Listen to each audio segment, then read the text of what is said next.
नमस्कार, मैं दौलत शर्मा और आप देख रहे हैं यूआईपी न्यूज। पहलगाम में जो 22 अप्रैल को हुआ उसका बदला ले लिया गया है।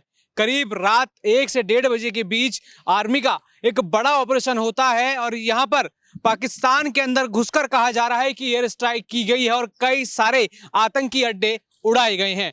जो बड़े बड़े आतंकी नाम हैं उनके परिवारों तक को खत्म कर दिया गया है। ये बात बाहर निकलकर सामने आ रही है और पूरा देश अब इसका जश्न मना रहा है। कह रहा है कि प्रधानमंत्री नरेंद्र मोदी ने जवाब दे दिया। ये चीजें चल रही हैं कि उन्होंने बोला था जाके मोदी को बता दो और अब देख लो मोदी ने बता दिया कि पाकिस्तान की औकात क्या है। और अब लगातार जो विपक्ष के नेता हैं वो भी अब देशवासियों के सुर में सुर मिला रहे हैं। लगातार यहाँ पर भारतीय सेना हो, चाहे थल सेना हो, जल सेना हो, सबकी तारीफ करते हुए वो नजर आ रहे हैं। लेकिन इस पे अब कितना बड़ा असर पाकिस्तान के ऊपर एयर स्ट्राइक का हुआ है और भारत ने कितना तगड़ा मुंहतोड़ जवाब दिया है, ये भी अब जानने की कोशिश करेंगे। जनता में तो खुशी का माहौल है। लगातार आप अपने टीवी स्क्रीन पर वो विजुअल देख रहे होंगे कि किस तरीके से न्यूज डिबेट में बैठे सभी लोग जश्न मना रहे हैं, बाहर निकलकर लोग जश्न मना रहे हैं। और आज 7 मई मॉक ड्रिल, एक बड़ी मॉक ड्रिल पूरे देश भर में होनी है, उसकी भी तैयारी लगातार चल रही है। लेकिन उस मॉक ड्रिल से पहले किस तरीके से पाकिस्तान को पीटा गया उसके विजुअल्स आपको देखने को मिले होंगे और सभी देशवासी को खुशी भी हुई होगी कि 28 लोगों की जान गई, कई लोगों के सिंदूर मिट गए। ऑपरेशन सिंदूर ने पूरी तरीके से पाकिस्तान के जितने भी आतंकी अड्डे हैं उनको नेस्ता नाबूद कर दिया। मनोज जी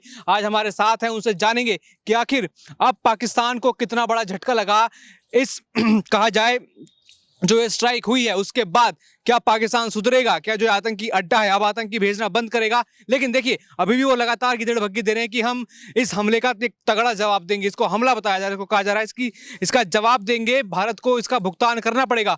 इतनी से क्या वो बगार रहे हैं। इतना कुछ होने के बाद भी क्या लगता है कि पाकिस्तान की जो हालत है अब उनका काउंटडाउन शुरू हो गया है, उनकी उल्टी गिनती शुरू हो गई है, या फिर अब हम देखेंगे कि पहले भारत उनके यहाँ घुसा, अब हम कह रहे हैं कि लगातार वो गोलीबारी भी चल रही है, जो खबरें लगातार आ रही है। क्या अब युद्ध की तैयारी शुरू कर दी है भारत ने, पाकिस्तान ने, दोनों ने, या फिर पाकिस्तान कुछ थोड़ी गिदड़ बगे दिखाएगा और फिर दोबारा पैंट उतार के खड़ा हो जाएगा, यानी सरेंडर कर देगा?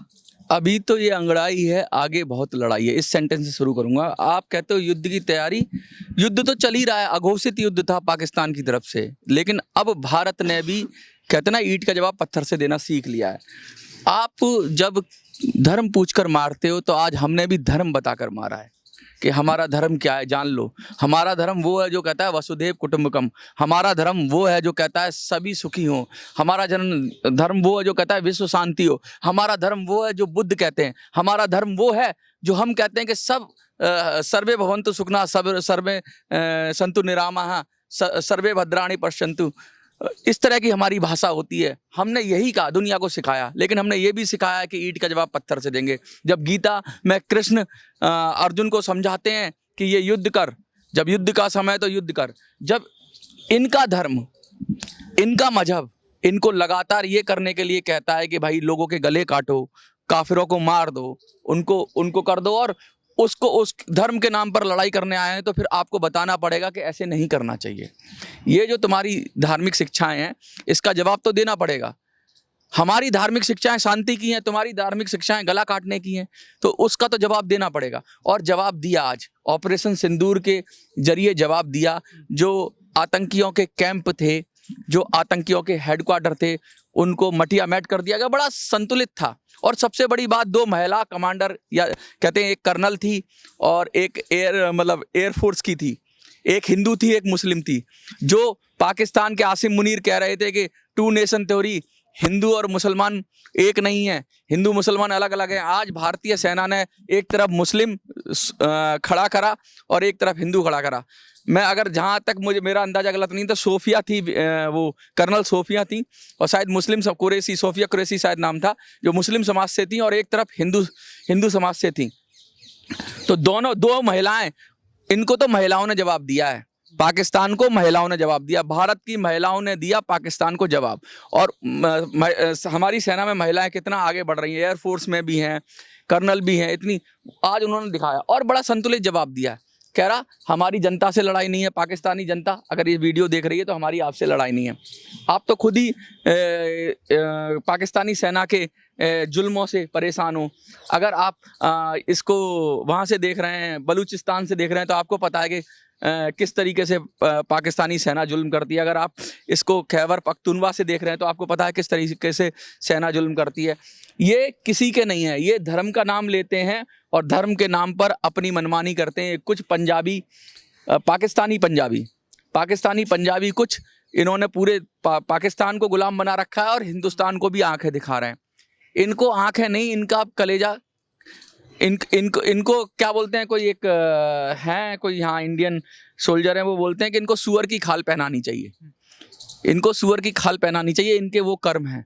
ये कैसे मार सकते हैं लोगों को? अभी भी हमारी आग ठंडी नहीं हुई है।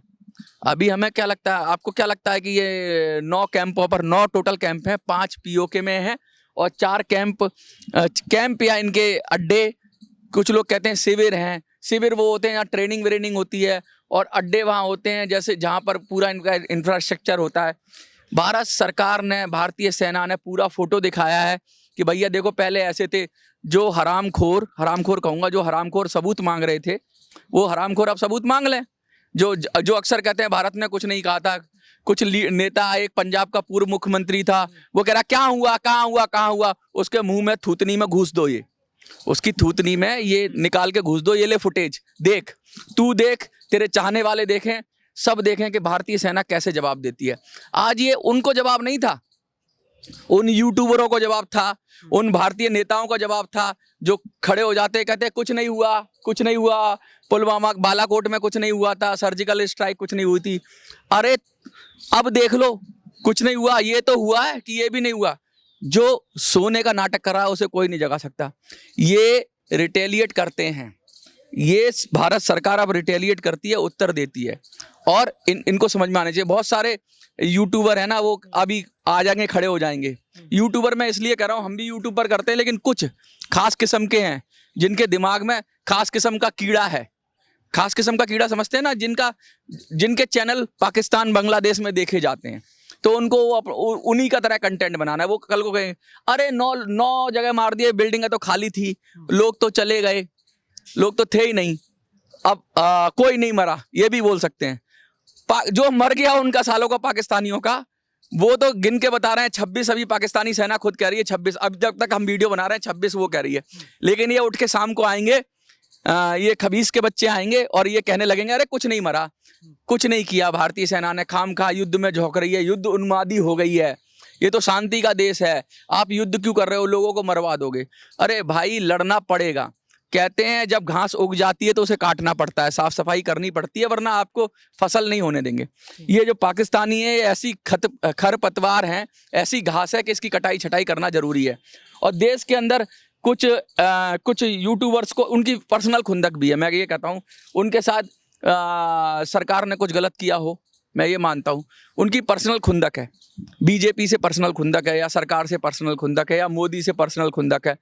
लेकिन साला देश से खुंदक क्यों निकाल रहे हो तुम लोग? तुम्हारी खुंदक है, तुम करो, किसी और मुद्दे पे घेरो ना उनको, सरकार को। जहां देश की बात आ रही है तुम वहां भी नहीं टिक रहे हो, तुम मतलब हर चीज में मतलब अटैक कर रहे हो। ये चीज सही नहीं है। एट लीस्ट कहते हैं ना, हमारी आपकी दुश्मनी कितनी है, लेकिन जब बाहर वाला आता है तो हम सब एक हो जाए ना, एक हो जाएं। लेकिन ये लगातार परेशान कर रहा है और इनके चैनल उड़ाए जा रहे हैं। एक कोई शर्मा था, उसका उड़ा दिया 4 PM, मुझे नहीं पता 4 PM था, वो भी ऐसे ही कर रहा था कि इसने करवाया हमला। अबे तुझे कैसे पता चल गया? तेरी कहां से इन्वेस्टिगेशन होगी? थंबनेल बना रहा था। तू ये कहे कि भैया किसने करवाया हमला, सरकार की गलती थी, ठीक लगता है। सीधा स्टेटमेंट दे रहे हैं कि इसने करवाया, जैसे ऐसा लगता है जैसे सेना ने करवा दिया हो, ऐसा लगता है जैसे भारत सरकार ने खुद ही करवा दिया हो। एक कांग्रेस के अध्यक्ष हैं, वो कह रहे हैं कि सरकार को पता था या हमारे जो प्रधानमंत्री को पता था। अरे तुम कोई अफीम पीते हो, तुम नशे की पुड़िया लगाते हो, तुम कोई दारू वारू पीते हो क्या? तुमको समझ में नहीं आता कि क्या कहना है क्या नहीं कहना है? तो ये सस्ते नशे करते हैं। मैं कह रहा हूँ ये जो सस्ते नशे करते हैं ना, इनको ऐसा ये बोल रहे हैं। कोई भी देश का आदमी है, मैं कह रहा हूँ कांग्रेस का ही आदमी है, अगर वो प्रधानमंत्री हो और उसको पता हो देश पे हमला होने वाला है, तो क्या उसकी आत्मा कह देगी कि हमला हो जाएगा? प्रधानमंत्री की जो यात्रा थी जम्मू में थी, कह रहा है जम्मू से 300 किलोमीटर दूर है कश्मीर, कश्मीर में हमला होता है, कह रहे जम्मू में प्रधानमंत्री ने इसलिए यात्रा अपनी स्थगित कर दी। ये साले पागल हो चुके हैं, इनका कोई इलाज नहीं है, इनके दिमाग इसीलिए ये खत्म हो रहे हैं, इनके दिमाग सुन्न हो चुके हैं। इनको मैं कहता हूँ खूब विरोध करो, दिन भर हम मोदी का विरोध करते हैं, हम कहते हैं मुद्दों पे घेरो। जब भारत के लोग साथ हैं, सेना के साथ, सरकार के साथ हैं, तो ये आखिर बात किसके पक्ष में कर रहे हैं, किसको खुश करना चाहते हैं? कौन ऐसे लोग हैं जो विपक्ष के नेता हों, जिन यूट्यूबर्स की आपने बात करी है, खुश किसको करना चाहते हैं ऐसी बातों से? एक और है हमारे ऐसे करके करते हैं वो वाजपेयी साहब। अरे तुम्हारी नौकरी छीन ली अमित शाह जी ने, तुम जैसा कहते हो, तुमको लात मार के निकाल दिया चैनल से, ठीक है कोई बात नहीं, तुम लो उनसे बदला, घेरो उनको, लेकिन तुम सेना के खिलाफ बोलोगे, तुम कुछ भी बोलोगे, तुम देश के खिलाफ बोलोगे, तुम्हारी पर्सनल खुंदक है ना, तुम्हारी मारी है उन्होंने, तो तुम यहां नहीं मार पाओगे, फिर पिटोगे तुम। अगर तुम देश के खिलाफ जाओगे, तुम्हें सीमा तय करनी होगी कि कब हमें बदला लेना है। तुम्हें मोदी सरकार से बदला लेना है, लो, तुम्हारी पर्सनल खुंदक है, लो, लेकिन मोदी सरकार से लेते लेते तुम देश की अखंडता और एकता के खिलाफ बकचोदी शुरू कर दोगे, सीधा सीधा कहूंगा, तो तुम्हारे को करारा जवाब मिलेगा। सरकारें कल को हमारा भी बंद कर सकती है चैनल। देखो, चैनल बंद करने का मतलब ये नहीं है चैनल को रोक देने का मतलब। कल को हम भी बोलेंगे तो हमारा भी कह रहा है ये तो अभिव्यक्ति की स्वतंत्रता है, लेकिन हम भी तो बोलते हैं, हमें भी तो पता है यार 1000 गलतियां हैं मोदी में, 1 लाख गलतियां हैं मोदी में, लेकिन क्या करें? क्या प्रधानमंत्री बदल सकते हो आप? लड़ना उसी के साथ है, उसी को जवाब देना है, उसी को रक्षा करनी है, ठीक है। अब हम उसी पे व्यंग्य करेंगे, उसी को उल्टा सीधा बोलेंगे, ठीक है। उसका मनोबल क्या पूरी सेना का मनोबल है। मोदी यानी कि मोदी जब कुछ बोल रहा है तो पूरा देश की बात रख रहा है, पाकिस्तान के खिलाफ है तो मोदी हमारा रिप्रेजेंटेटिव है, हमारा प्रधानमंत्री है भाई। मैं तो ये कहता हूं कि भाई तुमने अगर संवैधानिक रूप से उसे प्रधानमंत्री बनाया तो फिर तुम्हें पीछे खड़े हो जाना चाहिए। बड़े बड़े विपक्ष के नेता खड़े हो गए, लेकिन ये जो कुछ टटपुजिए हैं, खबीस कुमार जैसे, इनको ये रात को आएंगे, वीडियो बनाएंगे दोबारा, क्या किया तुमने, कुछ नहीं हुआ, कोई नहीं मरा, वो तो सब निकल गए, वो तो सब भाग गए, बिल्डिंगों में से निकल गए, इधर उधर। इनको रिपोर्ट दे कौन रहा है कि बिल्डिंग में से निकल गए, कोई मरा नहीं? इनके चाचा जी दे रहे हैं, चाचा जान दे रहे हैं, इनके चाचा पाकिस्तान में है, वो दे रहे हैं रिपोर्ट। मैं कह रहा हूँ सब निकल गए सालों। तुम्हारे घर में अगर हमने तुम्हारे घर में तुमको मारा, हमने बिल्डिंग ही तोड़ी, तो हमने क्या तुम्हारी रेस्पेक्ट है, तुम्हारी इज्जत पे तमाचा मारा? नहीं मारा। भारत की सेना अगर घुसकर पाकिस्तान में मारती है और तुम कुछ भी नहीं कर पाते हो, तो इसका मतलब तुम्हारे स्वाभिमान पर चोट नहीं है। तुम्हारी सेना क्या कर रही थी, वहां की जनता मारेगी। इससे जनता के अंदर क्या मैसेज जाएगा? ये पाकिस्तान की सेना हमें नहीं बचा सकती। अगर भारतीय सेना आ रही है तो ये पाकिस्तान की सेना नहीं बचा सकती, ये सेना नपुंसक है पाकिस्तान की, ये मैसेज जाएगा। मरे आदमी 1 मरे, 100 मरे, 10 मरे, हम तो गिनती करके बता नहीं रहे कितने मरे। तुम ही सालों गिनती कर लो अपनी, पाकिस्तानियों, तुम ही गिनती करके बता दो, हम तुम्हारा ही आंकड़ा मार लेंगे। तुम कहो 2 मरे, हमें तुम तो वैसे भी नहीं लेते हो अपने। कारगिल के बाद तुम्हारे जवान मरे, तुमने वापस लेने से मना कर दिया। तुम जब भी तुम्हारे आतंकवादी मरते हैं तुम कहते हो हमारा है नहीं। कसाब को भी तुमने ये नहीं कहा था हमारा है नहीं, तुम तो डिनाइल के मोड में रहते हो। हम तो कहते हैं 1 भी नहीं मरा तुम्हारा, भैया 1 भी नहीं मरा पाकिस्तान में 0 कैजुअलिटी हुई है। पाकिस्तान में भारत के विमानों ने फूल बरसाए हैं, पाकिस्तान के अंदर भारत के विमानों ने सुगंध की वर्षा की है, और आप सुगंध सूंघो, लगातार सूंघते रहो और भारत की वाहवाही करो। मैं तो कहता हूं अभी उसका रक्षा मंत्री का बयान आ रहा है कि भारत ऑपरेशन सिंदूर रोक दे तो हम कुछ नहीं करेंगे। अरे इन पाकिस्तानियों पर भरोसा नहीं करना, ये साले मौके की ताक में बैठे हुए हैं, ये हरामखोर इस मौके की ताक में बैठे हुए हैं कि कैसे तुम थोड़ा जश्न मनाओ, तुम पटाखे फोड़ने लगो, पीछे से आके वार करें। ये सामने से नहीं लड़ सकते, ये गद्दार हैं, ये कौम गद्दार है, ये सामने से नहीं लड़ सकती, ये तुम्हारी पीठ में ही छुरा भौंकेगी। इसलिए सतर्क हो जाओ और अपने आसपास जो भी है पाकिस्तानी आपको दिखे या पाकिस्तानी माइंड सेट का दिखे, उससे सतर्क रहो। और इससे पहले कि वो तुम पर हमला करे, 2 चाटे खींच के मारो साले के, और खींच के मारो, करारा जवाब दो, क्योंकि इनको ऐसे ही जवाब देना पड़ेगा। जब बात देश की आ रही है, हमारे परिवारों की आ रही है, हमारे बच्चों की आ रही है। आज मैंने सुबह कुछ इंटरव्यू देख रहा था, उन महिलाओं के इंटरव्यू देख रहा था, वो कह रही थी आज कम से कम हमें ये तो लगा कि हमारी सेना नपुंसक नहीं है, हमारी सेना जवाब देती है। क्या हुआ था मुंबई अटैक के बाद? क्या हुआ था? मनमोहन सिंह सरदार, बड़ा सरदार था, डोजियर भेज रहा था, डोजियर। मैं तो अटल बिहारी वाजपेयी को भी कहता हूं, संसद के हमले के बाद क्या कर लिया उन्होंने, क्या उखाड़ लिया? और ऑपरेशन चलाया था, शायद उस समय भी कोई ऑपरेशन था, और वो 2 महीने तक सेना ही मूव करती रही। नहीं, ऑपरेशन पराक्रम था, शायद कुछ था, जब संसद पे हमला हुआ था। और फिर उसके बाद क्या किया? कुछ नहीं किया तुमने। भैया कारगिल का हमला हुआ, जब वो हमारे अंदर घुसाए तो तुमने सेना को रोक दिया कि अंदर मत घुसो। अब हमें ये लाइन है ना, ये सब्र की लाइन, ये खत्म करनी पड़ेगी। हमें अब अपनी तरफ से आत्मसंयम नहीं दिखाना पड़ेगा, हमें ये भी दिखाना पड़ेगा कि हम भी पागल हैं।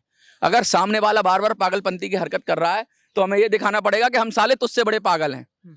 अगर इजराइल की तरह करना पड़ेगा, हमें इजराइल की तरह करना पड़ेगा। उसके 1314 से मारे ना, 1314 से मारे, उसने डिस्क्रिमिनेटरी देखा, कुछ नहीं देखा, क्योंकि इन सब के अंदर आतंकवाद पैदा हुआ है। इनका बच्चा भी आतंकवादी विचार से वो बड़ा होगा। सांप तो सपोला, सपोला तो सांप ही बनेगा ना। इनकी जो प्रीचिंग है, इनकी जो टीचिंग है, इनकी जो मदरसे में जिनका ज्ञान है, इनकी जो किताबें हैं, वो सब क्या सिखा रही हैं? वही तो सिखा रही हैं कि आखिरत के बाद जिंदगी है। वो कह रहा था ना पाकिस्तान का मौलाना कि हमें मार दो, क्या होता है, हम तो वैसे भी मरने के लिए तैयार है, हम ये जिंदगी नहीं मानते। अरे हराम खोरो, अगर इस जिंदगी को नहीं जिंदगी मानते तो मर जाओ, जाके कहीं कुएं में गिर के मर जाओ। हमें क्यों परेशान करते हो? हमें तो जीने दो, बाकी सारे धर्मों को जीने दो, बाकी सारे लोगों को जीने दो, उनको तो अपनी जान उनको तो अपनी जीने दो। अरे तुम नहीं मानते इसको, तो तुम क्यों इस दुनिया में जहर फैला रहे हो? ये नहीं सुधरेंगे, ये सुधर भी नहीं सकते, क्योंकि इनके दिमाग में जहर भरा हुआ, बचपन से ही जहर भरा जाता है। जब से इनको शुरू से पढ़ाया जाता है तब से जहर ही दिया जाता है। ये जहरीले सांप हैं और इनका इलाज नहीं है कोई, इनका इलाज वही इजराइल वाला है। और जो यहाँ पर हमास के समर्थन में आते थे, कुछ हरामखोर हमास के समर्थन में आते थे, आज हमास उठ के आया। जब भारत के लोग मरे, हमास ने कोई स्टेटमेंट जारी की, सॉलिडारिटी दिखाई? उल्टा हमें तो खबर मिल रही है कि हमास और हिजबुल्लाह का कनेक्शन आया है इसमें, पहलगाम में, कि उन्होंने ट्रेनिंग दी कि ऐसे मारा, उसी के पैटर्न पे मारा गया। तो हमास और हिजबुल्लाह के जो नपुंसक यहाँ जंतर मंतर पे आते हैं, जो हिजड़े यहाँ जंतर मंतर पे आते हैं हमास का समर्थन करने के लिए, आज कौन खड़ा है हमारे साथ? इजराइल खड़ा है कि हमास खड़ा है? इजराइल खड़ा है। इसलिए मैं उन सबको कहना चाहता हूं, आज मेरी भाषा में थोड़ी सी गुस्सा है, क्रोध है, लेकिन मैं कहना चाहता हूं, इनकी अभिव्यक्ति की स्वतंत्रता छीन लो। अभिव्यक्ति की स्वतंत्रता देश के खिलाफ नहीं हो सकती। अभिव्यक्ति की आजादी, तुम देश के खिलाफ कुछ भी बोलोगे, ये नहीं हो सकता। तुम चुप रहो, तुम और मुद्दों पे करो, सरकार को घेरो, पॉलिसी पे घेरो, लेकिन तुम देश के खिलाफ जाकर अगर तुम कर रहे हो तो माफ करिएगा, पहले तुम्हारा इलाज होगा। और इनका इलाज हो जाना चाहिए। इनका इलाज हो रहा है। वाजपेयी साहब की लंका लग चुकी है, एक वो था शर्मा, उसकी भी लंका लग चुकी है, एक खबीस कुमार रह गए, इनकी भी लंका लगने वाली है। इनको अगर सुधरना है, सुधर जाएं। अगर नहीं सुधरेंगे तो इन पर भी एक स्ट्राइक होने वाली है, मुझे तो ऐसा ही लगता है। तो देखा आपने किस तरीके से जो मनोज जी उन्होंने अपनी बातें रखी और बताया कि स्ट्राइक मात्र पाकिस्तान में नहीं। एक जर्मन कुत्ता, जर्मन शेपर्ड, जर्मन कुत्ता, वो आया नहीं अभी वीडियो बनाने के लिए, वो अब वेल पे वीडियो बना रहा है। वो हरामखोर नहीं आएगा वीडियो बनाने के लिए, वो हरामखोर तभी आएगा वीडियो बनाने के लिए जब अटैक होता है। वो नहीं आया अभी, जर्मन शेपर्ड है, वो कहाँ चला गया? वो डेमोक्रेसी भूल गया, वो सब भूल गया। जब इतने हिंदू मर गए तब भी वीडियो आया, तो उसके वीडियो में कुछ और ही जाति घुसेड़ दिया। अरे ठीक है, जाति पे अगर अत्याचार होता है, जाति पे वीडियो बनाओ। तुम एजेंडा सेट कर रहे हो, तुम एक चीज के अंदर दूसरी चीज उसको डाइल्यूट कर रहे हो, उसकी इंटेंसिटी कम कर रहे हो। अगर एक चीज मैं कह रहा हूँ, एक विषय, पर्टिकुलर विषय को देखा, उसने तो कोई जाति नहीं पूछी, तुम देख रहे हो जाति, किस जाति का मरा, किस भाषा का मरा, उसने नहीं देखा। उसने पैंट खोल के नहीं देखा कि तेरी जाति क्या थी, तू ब्राह्मण था, तू बनिया था, तू दलित था, तू ओबीसी था, उसने नहीं देखा। तुम आए जाति लेकर। तुम क्या चाहते हो भाई? इस देश में सब चीज पे अत्याचार होता है, लेकिन जिस चीज की बात हो रही है उसी के द्वारा हर जगह अपना एजेंडा घुसेड़ोगे तो तुम पिटोगे। इस देश के अंदर ऐसे लोग पिटेंगे जो देश को डीरेल करेंगे। अभी देश को एकजुट होने की बात है, और जो ये इस तरह के खबीस लोग हैं, इनका इलाज होने की जरूरत है।